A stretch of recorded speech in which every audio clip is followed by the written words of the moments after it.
ભરૂચમાં ભાજપ યુવા મોરચાનું વિરોધ પ્રદર્શન. દિલ્હી એઆઈ સમિટ મુદ્દે કોંગ્રેસ વિરોધી સૂત્રોચ્ચાર. નવી દિલ્હીમાં આયોજિત વૈશ્વિક એઆઈ સમિટ દરમિયાન કોંગ્રેસ દ્વારા કરાયેલા વિરોધના પડઘા ભરૂચ સુધી પહોંચ્યા છે. આ મુદ્દા ભારતીય જનતા પાર્ટી યુવા મોરચાએ કોંગ્રેસ પર આકરા પ્રહારો કર્યા છે. આજે ભરૂચ ખાતે ભાજપ યુવા મોરચા દ્વારા વિરોધ પ્રદર્શન યોજાયું હતું.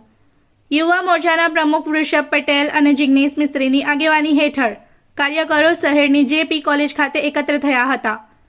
ત્યારબાદ કાર્યકરો રેલી સ્વરૂપે શીતલ સર્કલ પહોંચ્યા હતા. ત્યાં તેમણે કોંગ્રેસ વિરોધી સૂત્રોચ્ચાર કરીને ઉગ્ર વિરોધ નોંધાવ્યો હતો. પ્રદર્શન દરમિયાન કાર્યકરોએ રાહુલ ગાંધી અને ભારતીય રાષ્ટ્રીય કોંગ્રેસના પુતળાનું દહન કરવાનો પ્રયાસ કર્યો હતો. જો કે સ્થળ પર હાજર પોલીસે તેમને રોકતા પોલીસ અને કાર્યકરો વચ્ચે થોડીવાર માટે ખેંચતાણ સર્જાઈ હતી.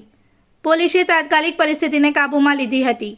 ભાજપ યુવા મોરચાના કાર્યકરોએ કોંગ્રેસના વિરોધમાં જોરદાર સૂત્રોચ્ચાર કર્યા હતા અને સમગ્ર ઘટના શાંતિપૂર્ણ રીતે સંપન્ન થઈ હતી.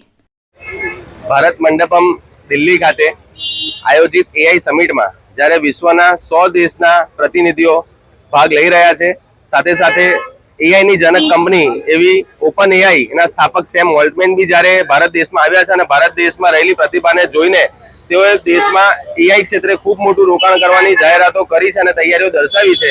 ત્યારે જે પ્રમાણે ભારત દેશનું નામ વધી રહ્યું છે એ જોઈને કોંગ્રેસીઓના પેટમાં તીર રેડાયું છે અને તેમણે યેનકેન પ્રકારે આ કાર્યક્રમનો વિરોધ કર્યો છે. ગત રોજ ભારત મંડપમમાં કોંગ્રેસના કાર્યકર્તાઓ દ્વારા બિનઅધિકૃત રીતે પ્રવેશ મેળવી અને એમની પાર્ટીની જેમ નિર્વસ્ત્ર થઈને માનનીય વડાપ્રધાન શ્રી નરેન્દ્રભાઈ મોદીનો તેમજ આ એઆઈ સમિટનો ખૂબ વિરોધ નોંધાવ્યો છે, જેનો અમો ભારતીય જનતા યુવા મોરચો અને ભારતીય જનતા પાર્ટી ભરૂચ જિલ્લો ખૂબ સખત શબ્દોમાં વખોડી કાઢીએ છીએ અને એમને એક સંદેશો આપવા માંગીએ છીએ કે જ્યાં દેશના આત્મસન્માનની વાત હોય, સન્માનની વાત હોય, પ્રતિષ્ઠાની વાત હોય, ત્યાં દેશ સાથે જ રહેવું પડે. રાજનીતિમાં વિરોધ હોય પરંતુ દેશનો વિરોધ ના હોય, વિચારધારાનો વિરોધ હોય.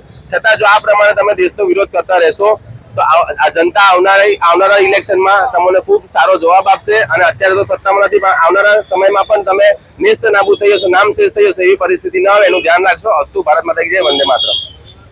इस वीडियो को लाइक करें, हमारे चैनल को सब्सक्राइब कर बेल आइकन जरूर प्रेस करें हमारी न्यू वीडियो सबसे पहले देखने के लिए।